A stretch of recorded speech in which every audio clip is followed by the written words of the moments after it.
So on the subject of the Champions League, Liverpool are in Germany. They had to take their time getting there because of problems with their plane, but they're there nonetheless, and they take on Eintracht Frankfurt. I wonder what awaits them tonight in this Champions League. Delighted to say, good friend of ours, German football broadcaster Konstantin Eckner joins us live on the show. Konstantin, Frankfurt, what are they facing tonight, Liverpool?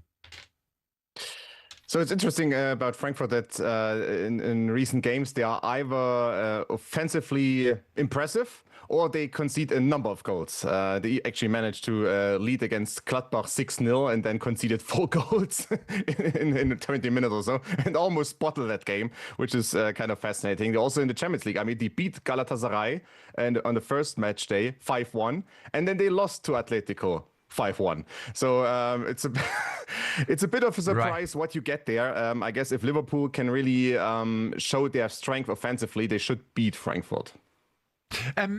Over here, Konstantin, there's been a fair amount of talk about Florian Wirtz and his struggles. What's been the view and the perception of him in Germany?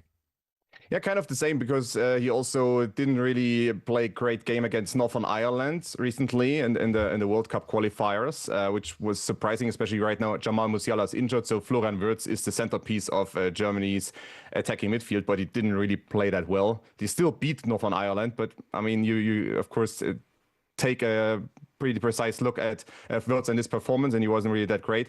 And overall, I mean, some people are concerned. Some people say that Liverpool should give him more time. But of course, I mean, if you have a price tag of over 100 million, it's kind of hard to argue for more time, because usually you should be working out quickly and immediately. But looking at the numbers, something I came up today, last year and the year before, when he played for Leverkusen, the Bundesliga, he attempted on average per 90 minutes between 67 and 70 passes per game, basically per 90 minutes. Liverpool so far, less than 50 passes per game. So he's not as involved in Liverpool's attacking plays as he was when he played for Bayer Leverkusen recently. Yeah. Well, I think he hasn't played that many 90 minutes for Liverpool, to be honest. So it's how you put the numbers together. But the reality is he hasn't done as well as we expected. But he's shown things in certain games where you just go, wow, and you can see the talent and the ability.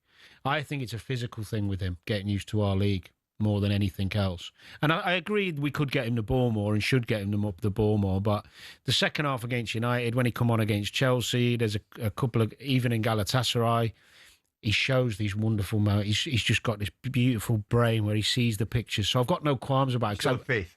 Yeah, because it's only a physical thing till he gets up to. I don't see it being a technical and talent thing. Konstantin, what we know is that Bayern Munich manager Vincent Kompany signed a 2-year extension to his contract. He's with them until June 2029. Has he successfully reshaped his managerial career and his image from, at one time here, relegation fodder to elite manager? Basically, I mean, he was, as we discussed before on the show, he wasn't their first choice, but he took his chance and he made the best of it so far. And right now, Bayern Munich are looking almost unbeatable in the Bundesliga. And I would also argue, if everyone stays healthy, they are also someone who can get to the semi-final or maybe to the final in the Champions League.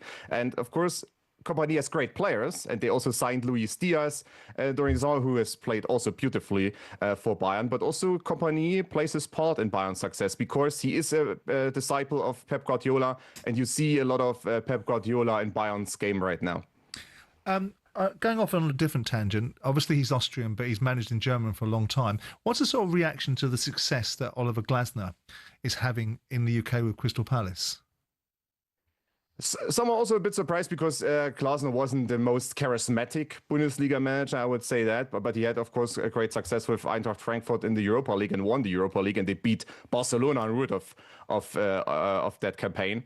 But overall, a bit of a surprise, but everyone knew that he was talented. But making the leap from the Bundesliga to the Premier League, there are often a lot of question marks behind it. And I mean, you saw other German-speaking or German managers in the past few years who didn't really work out eventually, who maybe had a great 6 months or so, a great start to the new job, but then fizzled out quite quickly. But not Oliver Glasner. And I mean, he was in the running for the Bayern Munich job before Crystal Palace owner said 80 million, you can have him, and then Bayern Munich pulled out. Because Konstantin, before you leave us, we were somewhat surprised by Karl-Heinz Rummenigge, Bayern Munich, the board member at Bayern Munich, of course, legendary player himself at one time, saying that Newcastle were, quotes, idiots for parting with 69 million quid for Nick Woltemade.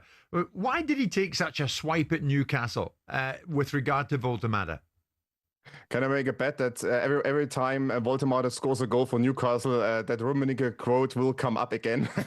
Right. It's just what it is. I mean, they were a little bit sore and a little bit bitter about not getting Woltemade for 50 million or so, and they were outbid that heavily by Newcastle, and that's why they didn't take that well, to be honest, Bayern Munich, and that's why he called them idiots. I mean, it's of course over the top in a sense, but knowing Rummenigge and also Uli Hoeneß, the second famous Bayern Munich power broker, they often swing a sharp sword in interviews. Good to speak to you as always, Konstantin. We'll get back to you at some stage very soon. So Eintracht Frankfurt up against Liverpool tonight in the Champions League. It's live in talkSPORT. Danny, in a sentence though, if it was you and not Slot, but you are in charge, you wouldn't start Salah? No, not tonight.